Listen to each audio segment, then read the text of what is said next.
los cambios, pero en ese desarrollo, que valga la palabreja que siempre se usa y poco se entiende, en ese movimiento dialéctico ya es la interrelación, la mutua influencia de la cuestión económica con las relaciones sociales y la situación jurídica, política, ideológica, todo ese entramado. Vemos en algún momento un cambio en el aparato político, en la élite dominante, va a empujar a una transformación en la economía, como sucedió con el neoliberalismo. Luego les comento a mis alumnos en clase. Viene de que llega un nuevo grupo, una élite política al poder, que va a hacer a un lado toda la política económica y la política que se instrumentaba por los gobiernos de la revolución, e inicia una nueva época que conocemos como neoliberal. Acaban con toda la política social, o lo más que se puede. Acaban con la intervención del Estado en la economía, que era, digamos, el timón para dirigir cómo debía de ir la economía, etcétera, etcétera. Ahí vemos cómo la política también está influyendo. Por eso decía, no es una cosa mecánica.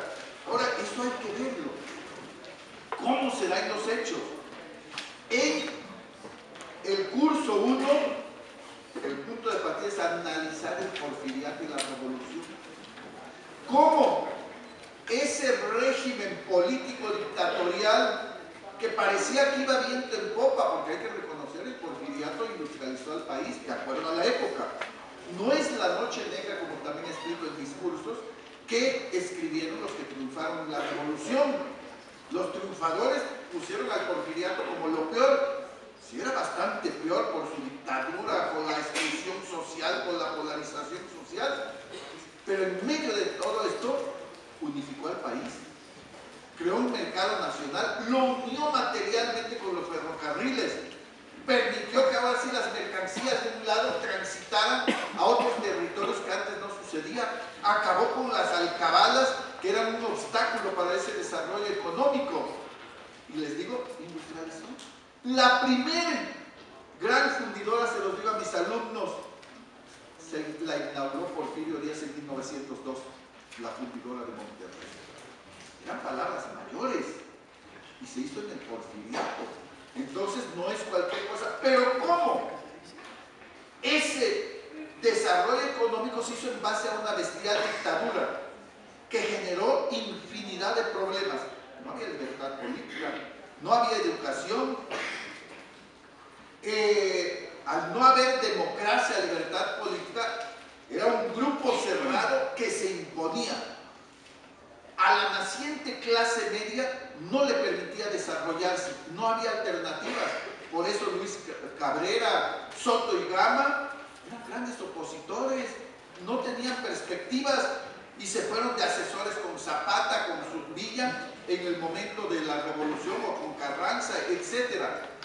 Entonces, por ejemplo, eso se plantea que tenemos que ver en el primer curso. Cómo ese desarrollo económico se hizo en base a un sistema político, jurídico, dictatorial, sumamente excluyente, que solo pertenecía a la oligarquía. Pero ¿cómo explicar que en esa situación también en la oligarquía va a llegar a haber diferencias? ¿Por qué? Porque el mismo desarrollo económico empieza a generar desarrollos más modernizadores. Surge ya no el terrateniente gran hacendado que solo se dedica a la cuestión agraria, rentando, medio explotando la tierra, sino oligarcas que empiezan a actuar ya como burgueses. Esa es la familia Madero, que siempre le digo a mis alumnos. La familia Madero no eran unos pelagatos, era de la élite, de lo más granado, y los Green, emparentados con los Terrazas allá en Chihuahua. Pero esos Madero, los Maictorena, etc., se estaban modernizando. Eran los grandes productores de algodón en la laguna, pero empezaron a instalar instalar fábricas para procesar industrialmente el algodón, eran grandes productores de minerales y crearon fundidoras para ya procesar el metal. Pues estaba surgiendo la policía. Y esa nueva forma de hacer economía, de desarrollar la economía, requería otras políticas. Y la dictadura no era capaz de darle. Esa fue la gran contradicción entre esa oligarquía moderna y la vieja oligarquía. Y Madero va a pugnar por cambios en la política. La dictadura, junto con la élite política, ¿cómo se llamaban estos? Ya aparece Peña Nieto.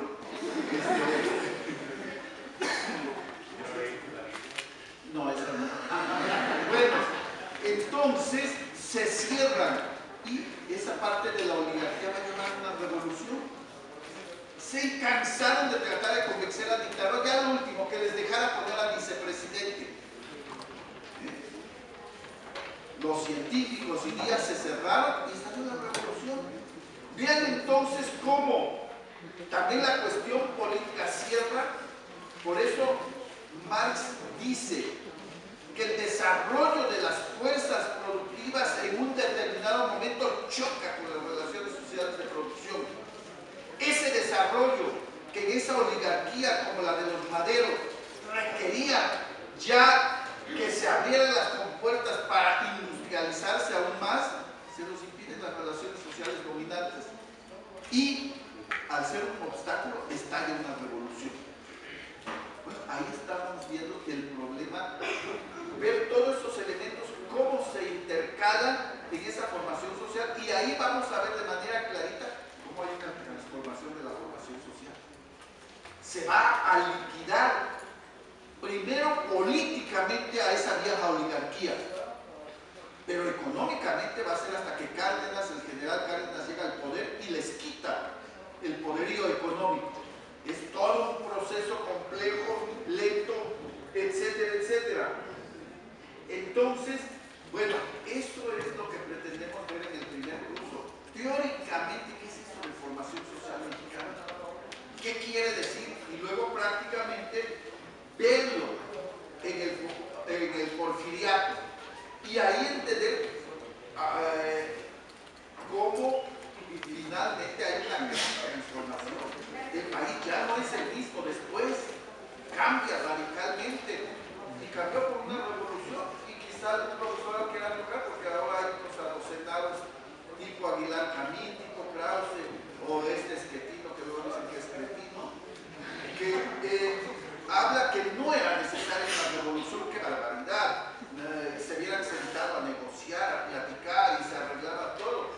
Pero la realidad es más compleja que esas especulaciones a posteriori. Y todo se resolvió en una lucha armada que abrió las puertas para la organización del país, porque ya hay de parte. Bueno, el punto 2, sobre la base de que no es propiamente historia, toca dos periodos. Hay un primer debate, obviamente. ¿Qué periodo, de qué año a qué año, se puede considerar una formación social? Cuando cambia hacia otra, cambios significativos en la estructura integral de la sociedad. Pero creo que a pesar de la brevedad del tiempo, el cafetismo es una de ellas, que es interrumpida después por la intento de aprovechar coyunturalmente la Segunda Guerra Mundial y se modifica de nuevo toda la estrategia económica. Además, el cardenismo no logra imponer al sucesor, ahí se da una transición con la Vila Camacho, y da el cambio tecnológico, político, estructural, de acciones estratégicas, y podemos considerar ese periodo como una formación. Hay otro momento, hay una transición ahí, de 6 años, 12 años,